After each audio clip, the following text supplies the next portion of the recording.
আমি মোবাইল দিতে চাই না। কিন্তু দাদা-দাদি দিয়ে দেয়। একবিংশ শতাব্দীর সবচেয়ে বড় প্রবলেম বোধহয় এটি। আসসালামু আলাইকুম। আমি সাদিয়া আরিফিন রুনা।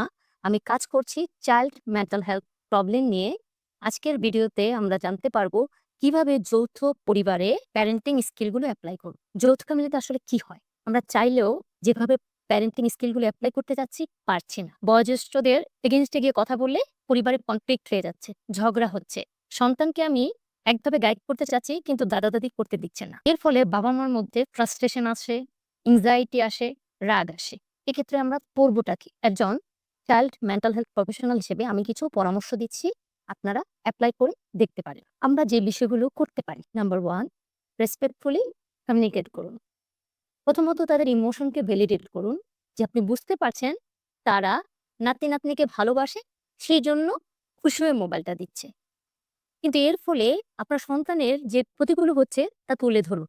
আপনি এই জায়গাটা বিশেষ চ্যালেঞ্জ ফিল করতে পারেন। তবে ভেবে দেখুন তো তাদের বয়স, তাদের স্থান থেকে তাদের এই কাজগুলো করা কিন্তু একদমই স্বাভাবিক।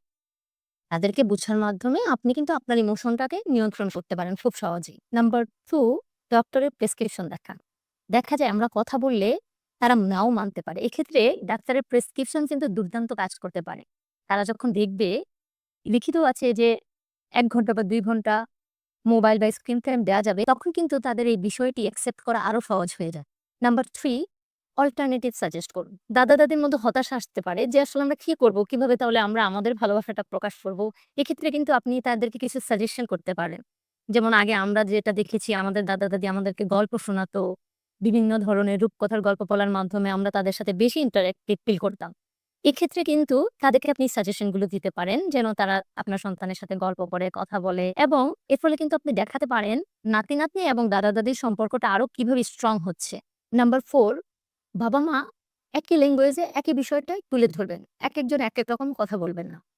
আপনারা যদি ২ জন ২ রকম কথা বলেন তখন তাদের কনফিউশন হবে। তারা আসলে কোনটা ফলো করবে এবং তারা আসলে এই সিচুয়েশন এর গুরুত্বটাই বুঝতে পারবে না। Number 5 gradual change. মনে রাখবেন যে কোনো একটা অভ্যাস পরিবর্তন হতে মিনিমাম 3 to 4 উইকস টাইম লাগে। ১ম এ দেখা যায় যে প্রবলেমটা একটু বেড়ে যেতে পারে। ভয় পাবেন না, একটু সময় দিন, একটু ধৈর্য ধরুন। ৩-৪ সপ্তাহের মধ্যে একটা ভালো রেজাল্ট দেখতে পাবেন। যদি এই টিপস গুলো কাজে লাগিয়ে সমস্যা থেকে বের হতে পারেন তাহলে খুবই ভালো।